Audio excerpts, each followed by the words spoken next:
Hi friends. So in this video we are going to talk about Novak Djokovic, the rise of a champion. Now Novak Djokovic recently won his 19th Grand Slam title at the French Open, and I think he's just one away from equaling Federer and Nadal in terms of Grand Slams. But in this video we are going to go back in time and start off with 2006 when I first saw Djokovic play tennis at the French Open, and I'll try to continue his journey from 2006 to 2021, looking at some of the key changes that he has made in his game and in his mindset as well as in his body that has enabled him to become the champion he is today. And we'll also try to discuss some of the factors like the crowds and the changes in the court surfaces and everything that has impacted his game throughout his career. So let's get started. So when I first started watching Djokovic in 2006 at the French Open against Nadal, uh, looking at him, first of all, it does not appear that he has a major weakness. But yes, when you saw his matches, you saw that he was frequently retiring from matches. Like even in the first match that I saw him play against Nadal at the French Open in 2006, I think he retired after the first two sets. But in those first two sets, he actually played really good tennis, and it looked like he had the game that he could beat the big guys because he didn't look to have any major weakness. If you see that match, you will see that even though Djokovic was fairly young, I think he was around 18 years of age, if I'm not wrong. But even then, he had a great backhand, great forehand, and even his, I would say, when I first watched, I was not aware that he had that much of a good backhand. I was more impressed by his forehand, especially the inside out forehand that he was hitting with a lot of power, and he was consistently hitting good shots with his forehand. He was also trying a lot of drop shots. Some of them went in, some of them went out. His serve was also good at times, and sometimes it was quite vary. But I think overall his game was really good, and his rallying ability from the baseline was also really good. He was able to match Nadal in some of the rallies in 2006, and that is what I think he mentioned in his press conference. That also we'll try to look in this video. So the major weaknesses that I saw that was there in Djokovic from 2005 to 2010 was his fitness. That's obviously true, and that does not only mean that he retired from the matches, but the overall fitness, the stamina to go to five sets and play his best tennis, that was not there in his early years, and he was fairly younger, so that's quite understandable. And also the belief was not there. So when he played against two of the greatest players of all time in Nadal and Federer, I mean everybody knew that it's almost impossible to beat Nadal at the French Open, and Djokovic did have the belief. Actually, he has mentioned in his press conference that he didn't think that Nadal is unbeatable, but he understood quite soon in the coming years that it was not going to be that easy. And even against Federer, he was also quite overwhelmed by the aura that Federer had between 2004 and 2007, and he played a lot of matches. He won one or two of them, Djokovic, but mostly he was on the losing side. And Federer was basically in his prime, and he had a great offense and defense. The court surfaces were also a bit faster, so it all helped Federer to win those matches. And Djokovic's game was not that good, to be honest. It was not that consistent basically, and he didn't have that belief that he could consistently beat Federer and Nadal. So, and then the third point is his serve. His serve was good at times, but then it was really bad at times. So if you see, because of his belief, because of his nervousness, there are various examples. You can consider US Open 2007, where he had multiple set points in the first set against Federer, and he made a lot of double faults there, and also missed few shots that he shouldn't have missed. And then there are other matches as well against Nadal where you think that he should have won those matches or won those points, but he was not able to do that. So these three things I think are the key factors that were lacking in his game in his initial years: the fitness, the belief, and the serve. He also had breathing difficulties, for which I think he had a surgery on his nose, and also he changed his diet later in 2010. So this is how he started. The game was there in 2006, 2007. He got his first break against Roger Federer in 2008, a big break that he was able to beat him at the Australian Open semi-finals. And even though Federer was injured, he was not playing his best tennis. He was not able to move that freely. But still, Djokovic played a hell of a match, and I think he hit a lot of winners. He was aggressive. Federer did try to come back in the third set in the tie break. He had a set point as well, but Djokovic served well, and he did not allow Federer to get that set point. And on the net as well, Djokovic was playing really well in that match. And then he also was able to continue that form in the next match against Tsonga in the finals, where Tsonga took the first set and the crowd was completely in favor of Tsonga, and Djokovic had to face the against the crowd. And I think that was the first instance, if you remember, in 2008 finals, where you could see that crowd was not in favor of Djokovic, but Djokovic kept fighting, and the way he responded by looking to his box, and the way he celebrated, and the way he made sure that he expresses his emotions after the points. I think that shows that what an ultimate warrior he was going to become in future. And so he won the Australian Open 2008, and after that also he didn't have belief that much against Federer, because he then started losing against Federer again at the US Open in 2008, and then in 2009, and in 2010, as we all know, that everything changed when he first beat Federer at the US Open in that epic five setter. And we'll see those matches and some of those points actually. So let's move forward with this analysis.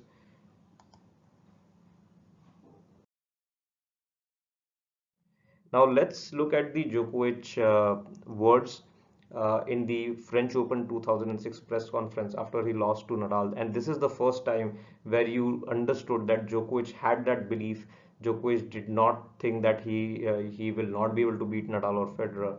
Now he was young, of course. People questioned these comments from Djokovic, but I think he was not trying to force anything, or he was not trying to disrespect anybody. He was just saying that everybody says that Nadal is unbeatable on clay, but he's not unbeatable, because Djokovic thought that he was in control of some of the points, and that is why he mentioned these comments in 2006. So just let's just have a look at these comments from Djokovic. I realized today that I don't need to play anything special, you know. I don't need to play anything special. Everybody thinks, Nadal, for sure, he's the best on this surface, but he's not unbeatable. That's for sure. I realized that because I played today and I felt pretty good on the court. I broke him back like 2 times in the second set. I couldn't serve 100%, so I think if I would serve, my serve is pretty good. I will use this serve and use the opportunities, and I think I will win the second set. And I think I could win today. I have to say that even though that he's the best and everybody thinks that he's unbeatable, I say he's not unbeatable, he's beatable. So you can see what Djokovic meant there, because he played such a good match, even though he retired after the first two sets.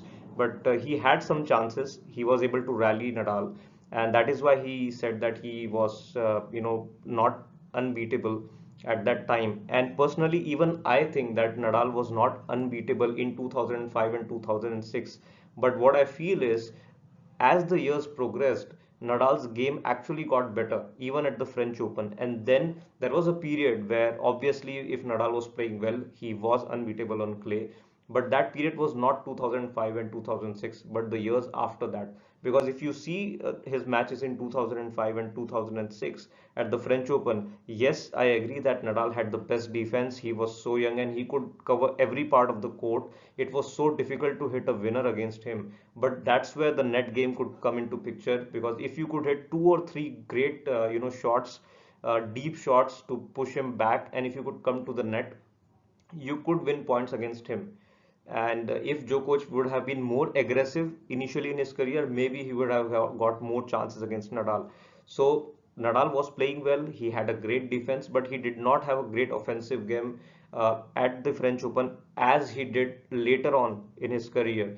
Because if you see the backhand that he had in 2006 and 2005, it was not bad, but he was hitting a lot of short balls. If you see his rallies, the balls were not that deep. He was not as aggressive with the backhand as he is now, and even his serve was not that good. He did not come to the net that often. He was always reluctant to come to the net. So those were the years in his initial career, because mind you, he was also just 19 years of age. So he was pretty young as well, even though he had the mental strength of a champion, but still his game was not that much, in his prime, that people would not be able to beat him. And that is where I think Federer made a mistake, because Federer lost to him a few times in the warm-up tournaments, and especially the Rome 2006, that was a five-setter. And I think that really shattered Federer's belief that he could actually beat Nadal at the French Open. So even if he won, the first set 6-1 at the French Open, then Nadal started being a bit aggressive, but then Federer, got into the defensive in that match, and he never actually came back in that match, even though he broke back in the fourth set. But again, in the tiebreak, he was not able to perform his best. He missed a few easy shots that he would not miss against any other player, and that I think is the factor is of the confidence and the belief that Federer didn't have, because I think the game that Federer had in 2006 was good enough to beat Nadal at the French Open. But even then, he was not able to do that because of the fact that the belief was not there, the confidence was not there, and Nadal, was there on the baseline. And maybe the strategy too. I don't think that Federer applied the right strategy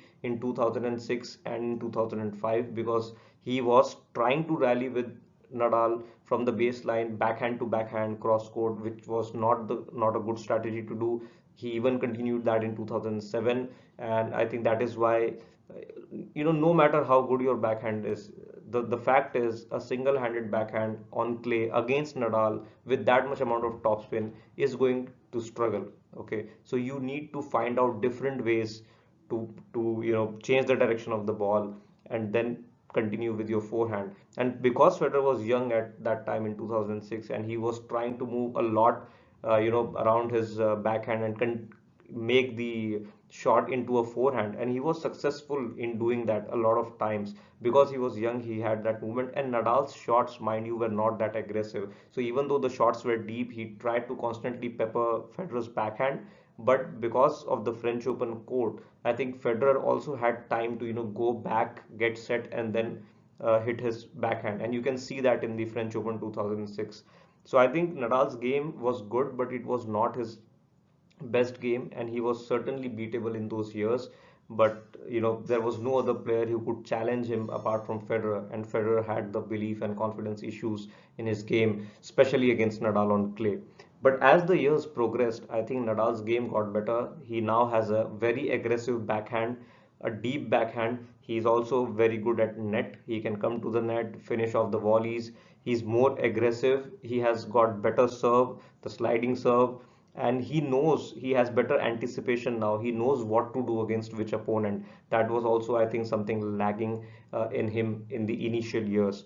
And why I say this is because, in 2005 French Open final, if you see the match which was against Piotr, I think Piotr played a hell of a match. He played so well. He took the first set, but Nadal's defense was so strong at that time, and because Piotr was also not a player who could, go to the net and finish off the volleys pretty easily. So in that regard, if you see the match, he played a great match, but then Nadal somehow, kept fighting till the end, and he was able to close the match in four sets, where Piotr actually had set points, I think, in the fourth set to take it to a fifth set. So so I really feel that Nadal's game has actually improved after 2006 and 2007 at the French Open and overall. And now, it's more difficult to beat him than it was in 2005 and 2006. But Djokovic's comments here, I think, are correct, because this is what shows that he had the belief. Because if you don't have the belief at all that you are going to beat Federer and Nadal, then obviously you are not going to beat them. Because when you go on the court and even if 1 point or 2 points they hit good shots, good winners, then that thing really gets into your mind that they are playing well, and anyway I'm not going to beat them. So that thing was not there with Djokovic. He had that belief, and that really showed that he was a fighter from the day one. He knew what he needs to do to beat them, and he took the positives from that match. So that was the interview from the 2006.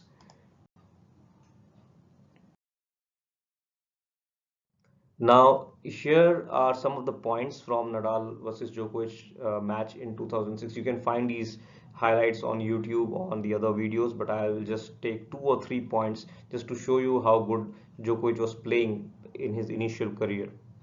Djokovic had the lob over Nadal's head, only to find him winning that point as well. So you can see Djokovic's backhand is good. He's able to, put the ball into the middle of the court deep as well. You can see his backhand down the line is so good. He's able to hit a winner against Nadal. And the weaponry to bother Nadal. The question to me is, does he have the mental capacity to do it over 5 sets in a Grand Slam quarterfinal? Aggressive there with the forehand.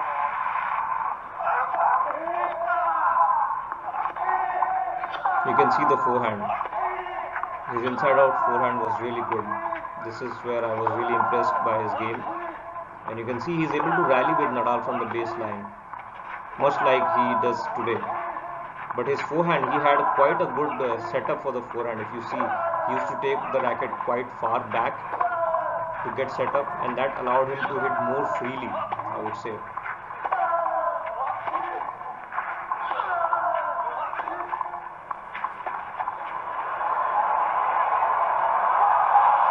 So mistake. So these were some of the small things that he still lacked in his game, and it's obvious he was still pretty young, so not that good at the net. But you can see he was not afraid to try the drop shots, and at this time he was successful.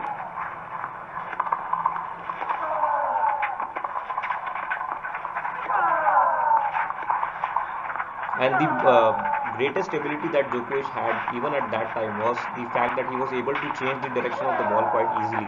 So you can see he is going cross court, then the next ball he is hitting down the line. So this was a very good quality that he had, and it was so important to have this quality against Nadal. And another drop shot from Djokovic, and he ends up winning the point. Exceeding the 25 seconds. Now this is the point where I would want to show you the forehand, inside out forehand from Djokovic.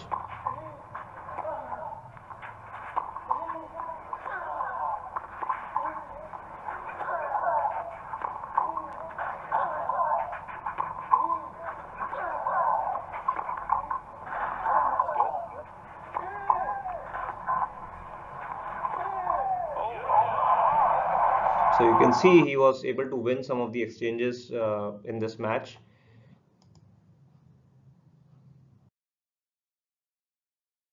Now this is one of the interviews of Djokovic that he made after 2008 US Open, where he beat Andy Roddick.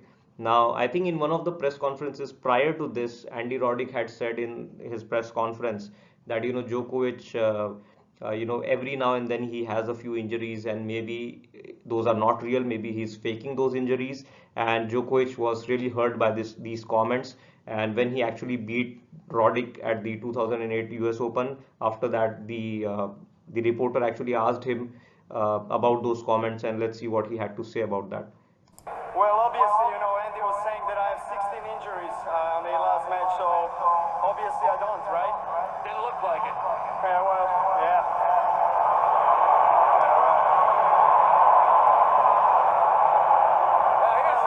Like it or not, I mean, it's like that.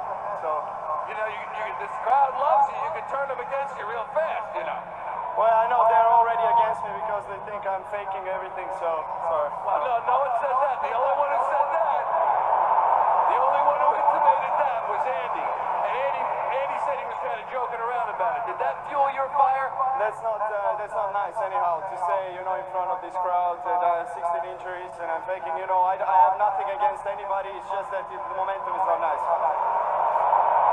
And did that...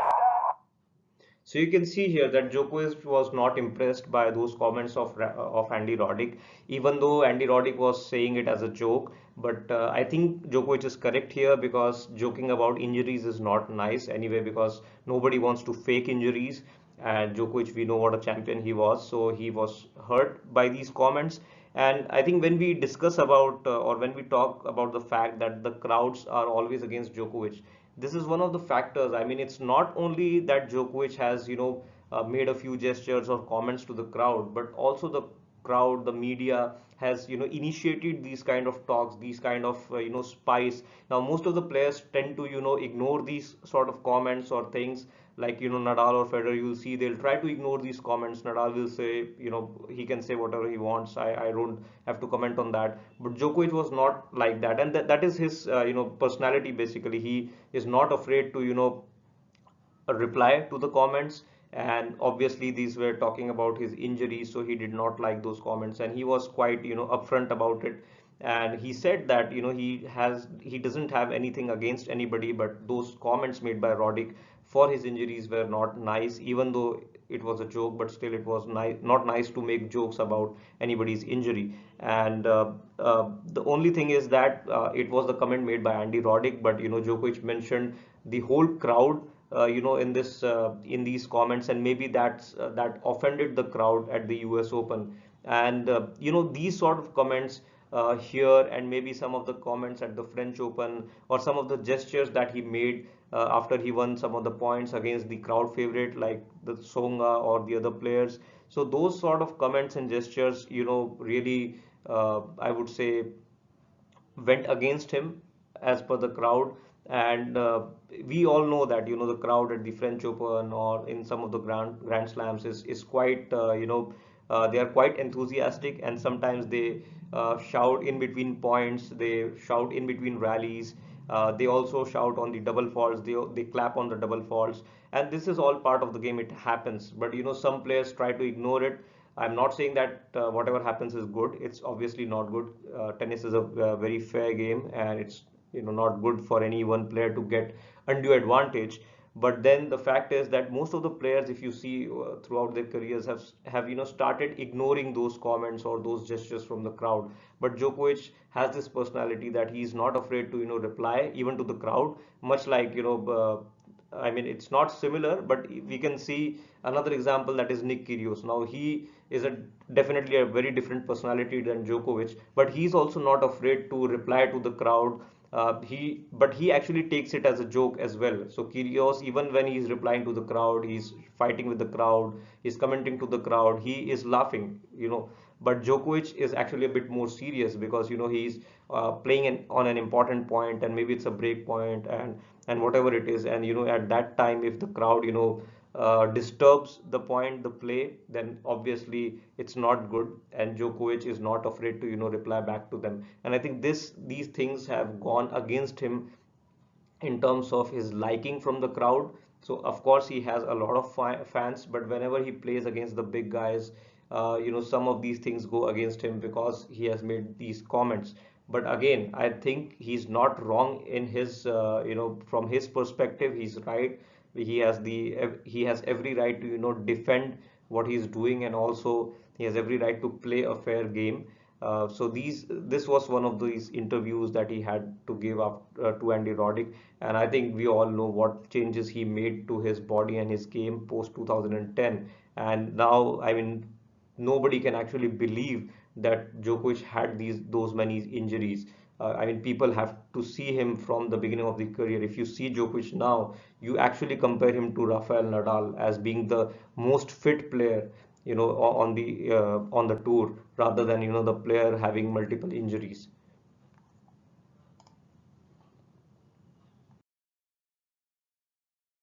Now, this is the press conference from Federer's loss to Djokovic at the US Open 2011, and I wanted to bring this up because this actually shows the mindset that Djokovic had, and how it differs with Roger Federer. Now, if you see hear these comments from Roger after losing to Djokovic, he'll say that the forehand return from Djokovic, the epic return, was lucky.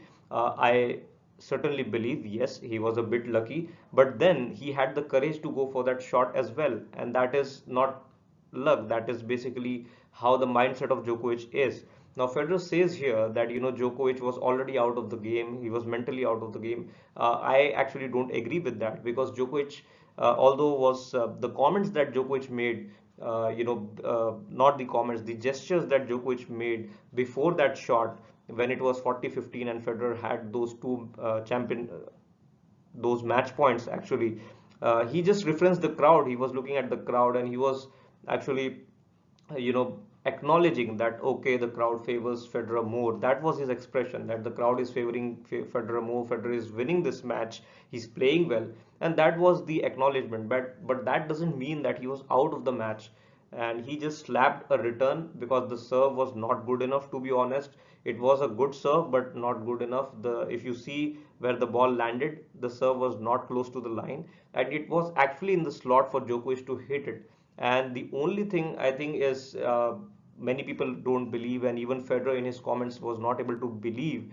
that Djokovic would actually try that shot on a match point. But I think people usually do that because uh, you know if you are, for example, let's consider any individual or any player, if he is down multiple match points, they do tend to believe that they might have lost the match already, and they are not afraid basically. So if you face multiple break points, or if you face multiple match points, then you are basically not afraid to try a shot, because that playing the way you have played, you have arrived to this point that you are actually facing match points, you are down match points, so you have to do something different. And there is frustration, and whatever it is, they do actually try to hit a winner on the return or play something different on the final point, and sometimes it works. So yes, it's a gamble, but I think it's also part of the courage that Djokovic had to hit that shot.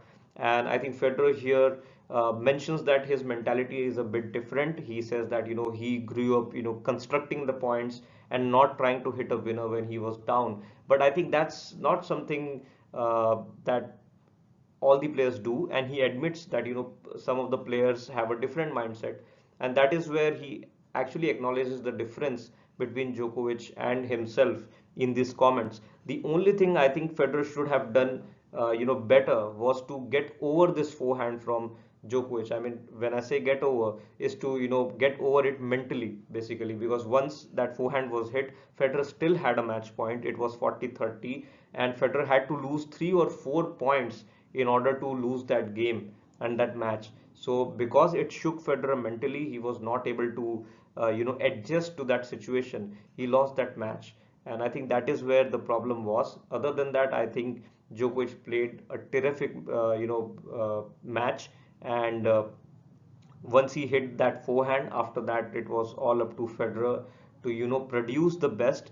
Djokovic still was down a match point, so when it was deuce, and when Djokovic realized that Federer is now starting to miss shots, maybe my forehand has affected him, Djokovic started playing really well, and he started getting control. He started to believe that he is still in the match. So that a reason for his belief is also Federer's misses on some of the important shots that actually made Djokovic believe that no, Federer maybe is under pressure, maybe he's also missing shots, and maybe I'm still in the match. So it all is all a combined effect, and not just because of one shot. So let's hear what Federer had to say. Much anymore in winning, and then to lose against someone like that is very disappointing, because you feel like he was meant to be out of it already. Just gets the lucky shot. Yeah, man. He's probably 2% of what he does, or other players do, because I focus on my stuff, and not what they're doing. Don't really care, as long as it's sportsmanship, I don't care. I don't know what it is.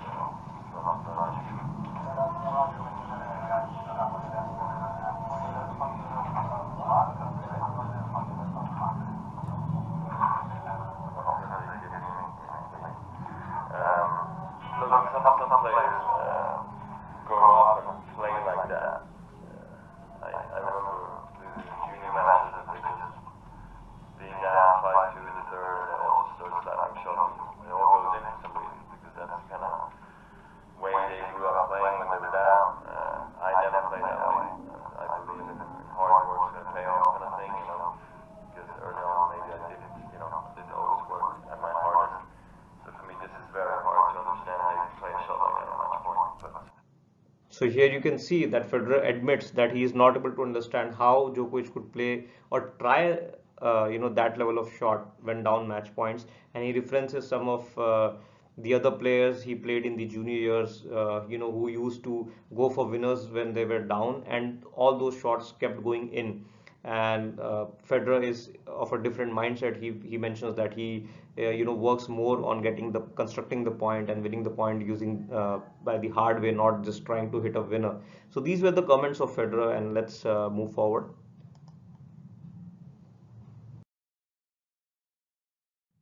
Now, I think we need to discuss here that why the crowd is against Djokovic. I think I have already mentioned some of the points there, but we'll just discuss it more. So, some of those Djokovic's match end celebrations where, uh, of course, there's nothing wrong in those celebrations, but it's just that, the other opponent, or if the crowd is already in favor of the other opponent, like Nadal and Federer, and if you have beaten that guy, so sometimes some of the players have quite subdued celebration, like maybe Federer or Nadal, they do celebrate, but it's not that much as Djokovic. He usually shouts when he wins the match. He celebrates. That is his style of celebrating. He also sometimes tears his shirt off and goes to his box, and then so everybody has a different style, but some of the fans or some of the people don't like this style, and maybe it's not disrespect for the opponents, but it feels like to some of the people, and that is why sometimes the crowd is against Djokovic. Then some of the comments that Djokovic makes to the crowd uh, in the within the matches or in post-match conferences, when the crowd is against him in a point or maybe in a serve, that like I mentioned, when people are clapping on a double fault from Djokovic, obviously it's not fair, it's not nice, but then Djokovic is not afraid to reply them back. When he wins a point, he silences the crowd. So those sort of gestures also don't go well against the crowd in general. Djokovic's performances, that break the crowd favoritism of Nadal and Federer. Now Djokovic came back, yeah, Djokovic came into the picture after Nadal and Federer. Nadal and Federer were already the crowd favorites, and whenever they go, wherever they go, Nadal and Federer are always more liked by the crowd. When they play against Djokovic, the crowd is almost 80% to 70% in support of Nadal and Federer.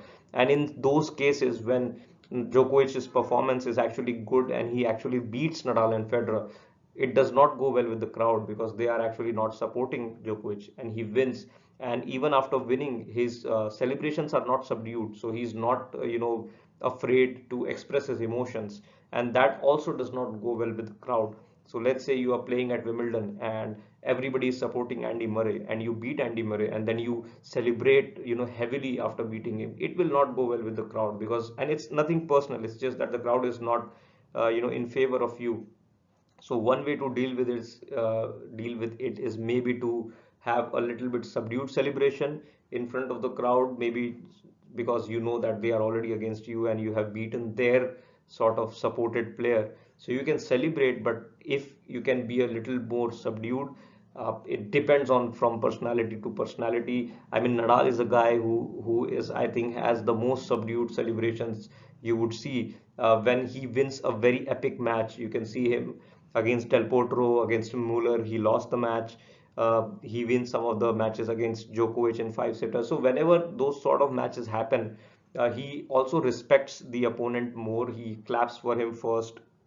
Now, when I say this, I am not saying that Djokovic doesn't do that, but Nadal and Federer, do that better in terms of, celebrations when the crowd is not favoring them or the other player. So Djokovic's performances, where he has actually defeated Nadal and Federer, and the celebrations that he has made, both the things. I mean, if the crowd is favoring Nadal and Federer, and if you beat them, when certainly when they have match points, it does not go well with the crowd. And there is no mistake by Djokovic or nothing wrong done by Djokovic. It's just that if people are not favoring him to win, and if you win the match, it does not go well with the crowd. And also Djokovic's antics sometimes with his own box during the matches. So you can see him sometimes he shouts or says something in his own language to the box. He shouts at the box, and also sometimes he has. I mean, everybody has discussions with the chair umpire, but then some of the antics with his own box have also don't go well with the crowd, and the crowd as well, I think, is responsible. And right now I discussed why the crowd is against Djokovic. Now let's discuss why Djokovic is against the crowd.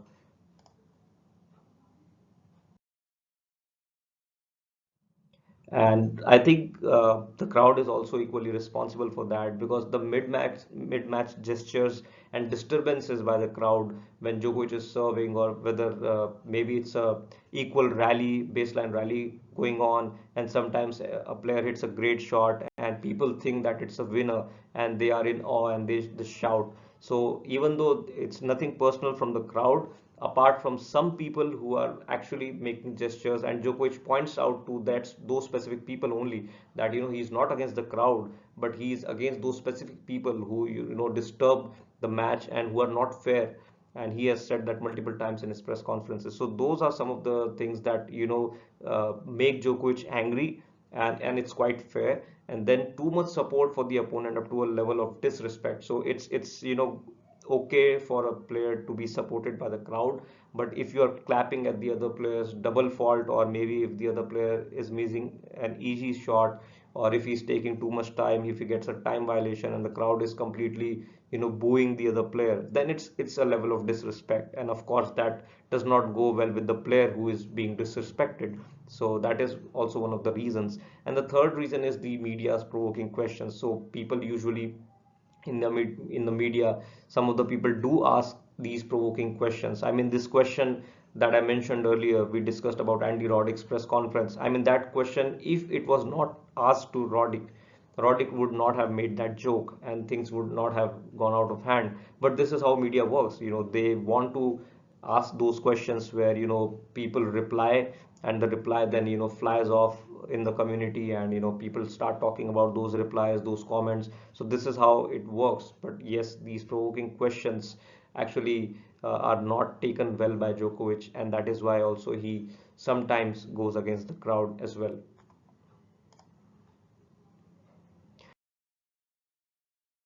Now let's talk about Djokovic's behavioral changes since 2010.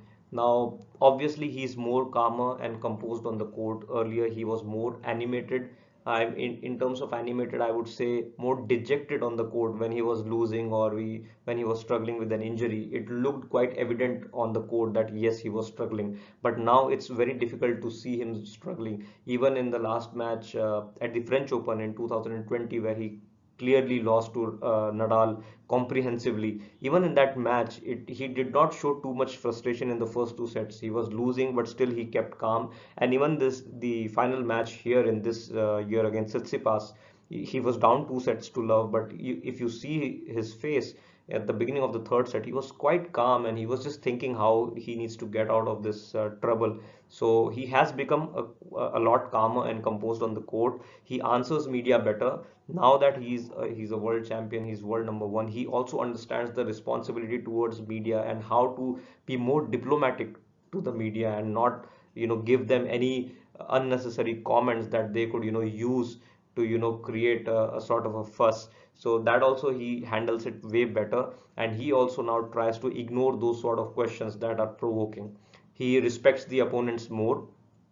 Of course, he respects Nadal and Federer much more now than he used to do earlier on in his career, in terms of press conferences and everything else, whether it is post-match, presentations, or whatever it is. He respects the opponents more now, as when he was younger, and that's obvious. Everybody, when they are young, they used to be not that much respectful towards the opponents, but now Djokovic is much more in that category now. And also he also tries to be more friendly with the crowd. We have seen that in the French Open 2015, he started learning the French language. He started celebrating in a different way, addressing the crowd. So he is trying from his side his level best to make that friendship, win those fans again that were lost due to maybe the crowds, or maybe his behavior or the crowd's behavior over the years. But now I think everybody is also liking Djokovic based on his efforts that he has made to show his true self, which is actually a very friendly person in general. It's just that when when someone provokes him, he's not afraid to reply. So that is the overall personality which people have to understand about Djokovic. And everybody has different personality, so they cannot compare Djokovic to Federer and Nadal per se. Now, One thing I want to mention here that Djokovic is always has always been gracious in defeat from day one of his career. I have never seen him from day one that after losing a close match or after losing a match he's dejected and he does not respect the opponent. I have never seen that. Even from day one, whenever he was losing to Nadal and Federer earlier in his career, at the end of the match when he went to shake hands at the net, he always had a smile on his face and he respected the opponents. Still, he does respect the opponents. So he has always been gracious in defeat, and that is a very good quality that he has from day one.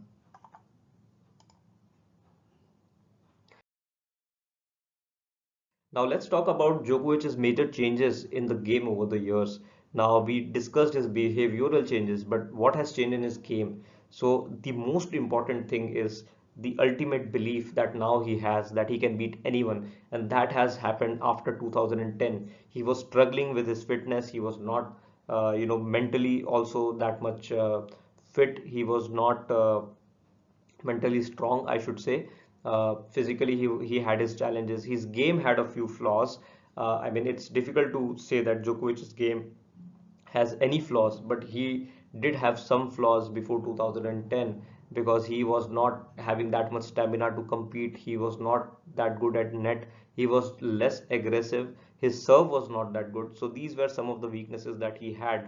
But the most important thing that he lacked was belief. And that is why if you ask him after 2011 what changed, and he mentioned in his press conferences that it's the belief that he now had that he could easily or he could beat anybody on the court on any surface if he was playing well and he was playing within his strengths.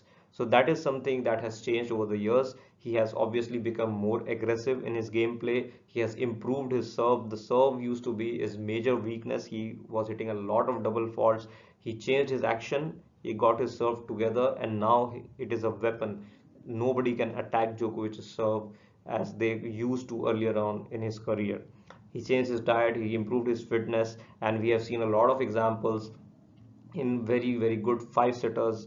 US I would say US Open 2011 where he had to play five setter with Federer, and then in the next match he had to beat Nadal in four sets. That was also a grueling match. And even before that, you could say Australian Open 2012 where he played Murray in the semifinals. That was also a five setter, and then one day afterwards he had to play Nadal. That was the longest match, I think, which lasted almost around 5.5 to 6 hours. So that shows that Djokovic had that stamina and he had improved his fitness a lot in 2011, and after that he was compared to Nadal in terms of his fitness. He also improved his net game, and nowadays he you can see him coming to the net trying different types of volleys which he used to avoid earlier on in his career. Now he is not afraid to come to the net when he is aggressive and he is hitting a good approach shot. And also he has improved his slice a lot. Earlier he used to rally well from the baseline, but now he is not afraid to slice the ball, whether it is cross court or down the line.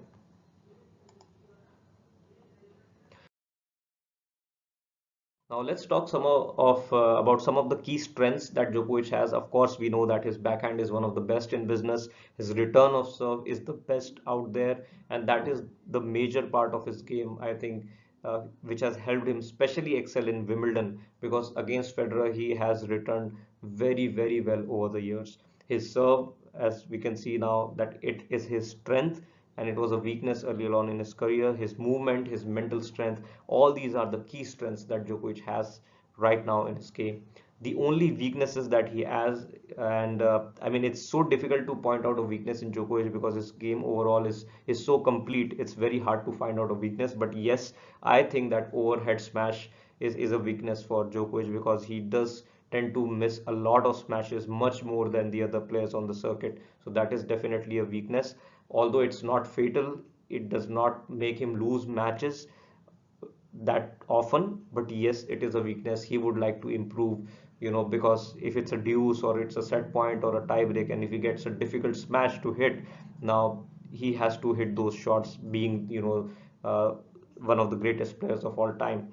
And second is the lack of motivation. I've mentioned temporary because it does not happen often, But yes, one of the instances is after the 16 French Open when he won. He himself admitted that it was a big goal that he has achieved, and now he's lacking motivation to play and win matches. And that is why you could see after 2016 French Open he lost a few matches where it didn't look like he was too much focused into the match, and he was trying to somehow win the match, and he admitted himself that yes, he was lacking motivation. Now I mentioned it temporary because that doesn't happen often. Now you can see him, he's as motivated as ever to win, because he now knows he's so close to become the greatest player of all time in terms of the number of Grand Slams won. He's already ahead in all the other records except the overall titles, but I think he's well on the path of becoming the GOAT, and that's why that lack of motivation is not there anymore. The only weakness that now he has is the smash. Other than that, everything else is almost perfect.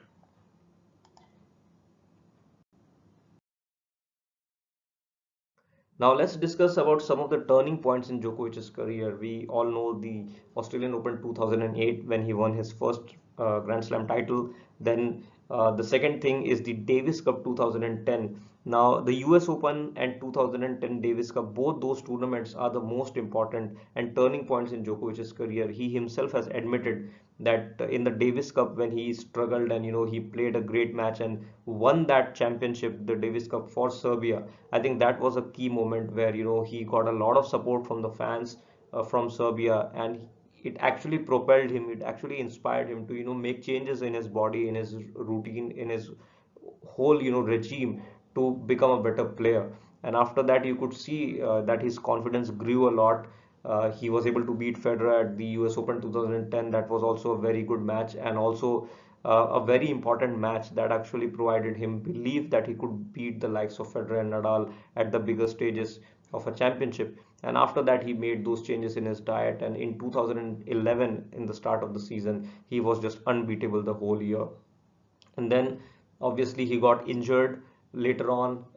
2011 I've mentioned here because he was unbeatable, he was in his prime. That was obviously a turning point because he was able to beat Nadal 7 times in finals, 7 consecutive times in finals, and that is a hell of an achievement. And that really made Nadal think that maybe there is a guy who is better than me. And even now, when you see Nadal and Djokovic play each other, Nadal usually misses a lot of shots that he would not miss against any other player, because he has also got Djokovic in his head that Djokovic can beat him. He knows that. So that is why 2011 for me is a very important year in Djokovic's career.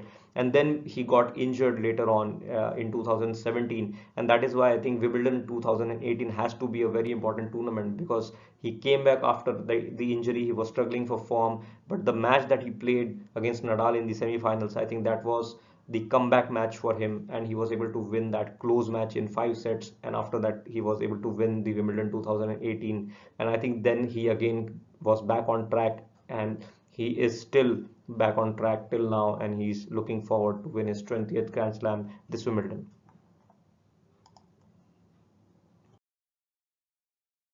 Now, when we talk about Djokovic, we know that his return of serve is good and his clutch point play, his mental strength is really good. And this is what we'll see in this video. This is a clip from Djokovic versus Tsonga match from 2012 French Open, where Tsonga had 3 or 4 match points. And the way Djokovic saved those match points is amazing. The crowd was completely against Djokovic. Tsonga was a home favorite.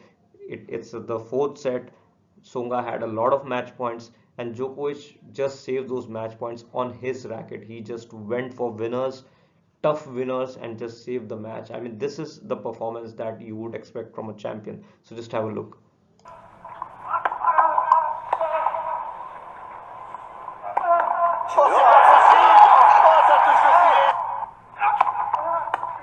There are 2 match points now. He goes close to the line. It's a great smash. Volley and another volley. Another way to save a match point. Another match point. Another forehand winner. He's not afraid. And now we'll see another match point.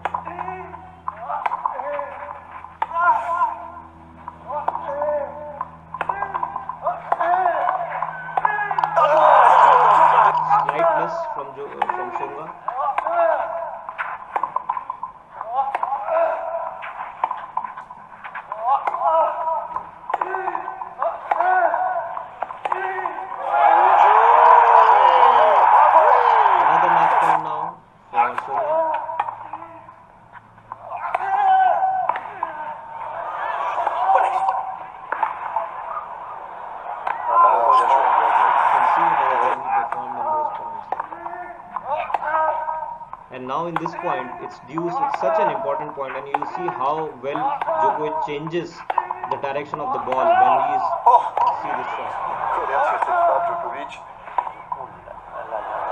and he wins the point. So a great display of strength, mental strength, and character in this match.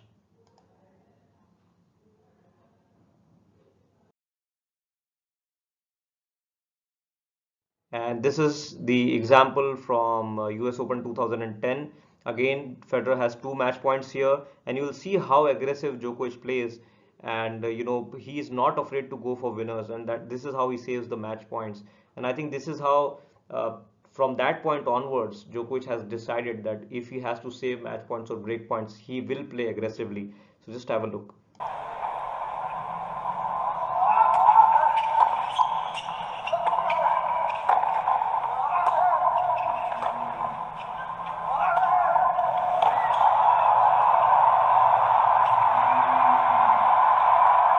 Now this was such a difficult shot that he took the drive volley in the air. Amazing shot. Another match point.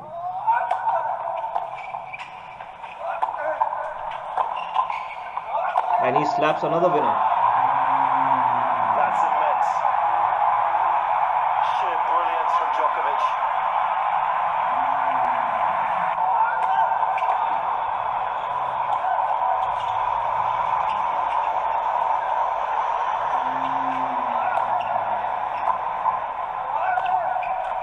See how aggressive Djokovic is playing. And another shot.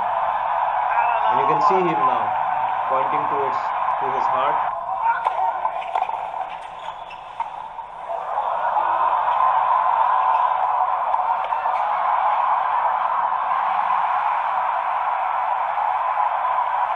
Unbelievable.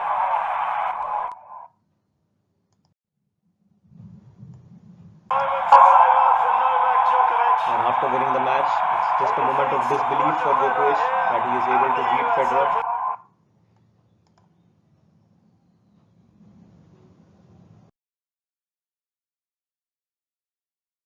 This is the Davis Cup victory that I was talking about. Let's see what happened when Djokovic won this match.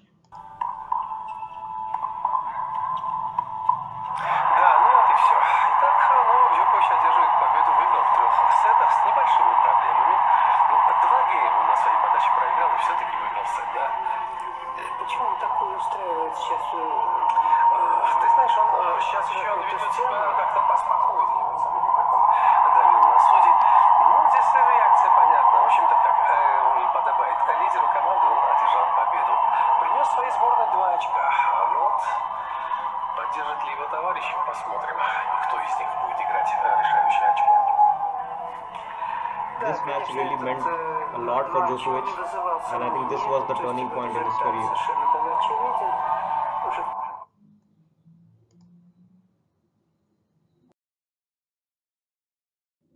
Now let's look at another example of Djokovic's resolve on court. Now in this match, he was losing against David Ferrer. This is a match from US Open. He lost the first set. In the second set, he was up, and you can see how when he comes back into the form and how he rallies, to win from defending situations. So let's just see this example as well.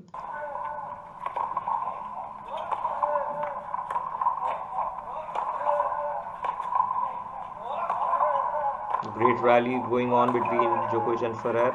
Both players are very good from back of the court. But now you will see how well Djokovic defends on the backhand side.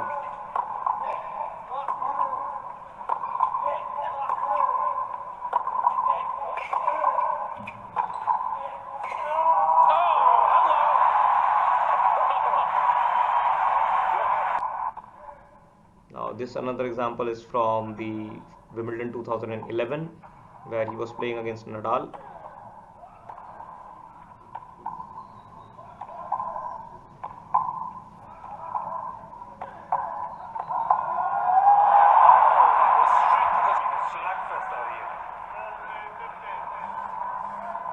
Does he take a step back, does he, Djokovic? He's got the physical strength and the ability. Championship. Now this is the championship point at Monte Carlo. Novak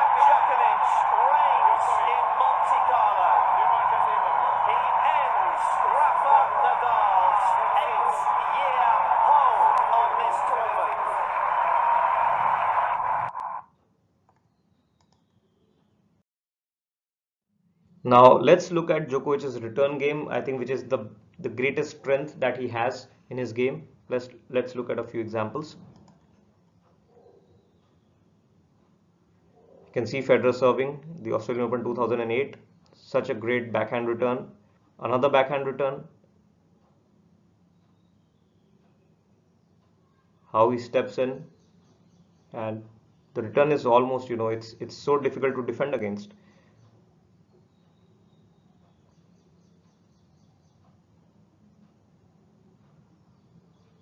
On both sides, whether it is forehand or backhand.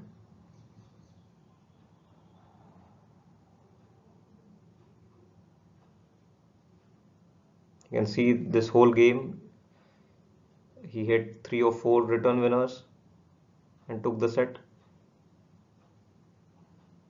This was probably the greatest returns of all.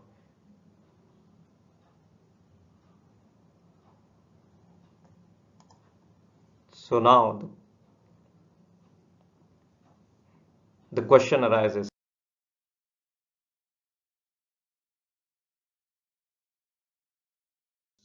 is Djokovic the greatest player of all time? When we talk about his overall game, yes. When we talk about his records, yes. When we talk about his head-to-head record against Federer and Nadal, yes. So now what is remaining? I think there are only two factors that are still remaining, even though I don't think that those uh, matter a lot, because in terms of Grand Slams, there will always be a difference between these three guys in terms of the number of Grand Slams won. But as long as the difference is not great, the difference is not huge, we can take that into consideration. So only two factors still remain. One of the factors is obviously the Grand Slam count. Djokovic has 19 and Nadal and Federer are just ahead at 20. And the second factor is the overall number of titles, where I think Federer has got 103 odd titles and Connor has got 108 or 109 titles, but Djokovic is somewhere around between 80 to 90. So he has got a few more years in his career. So obviously he'll get to that number as well.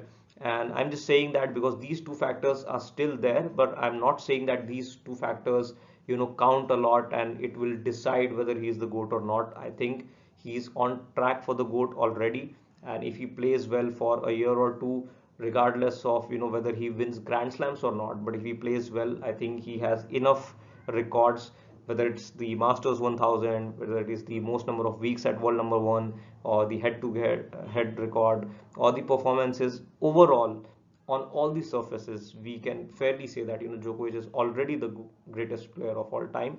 The only two things remaining are the ones I mentioned. But if we look at overall, if there are like 2 out of 10 things that are remaining, that means that 8 things are still in favor of Djokovic. So obviously, if we see by that standpoint, yes, Djokovic is already the greatest player of all time.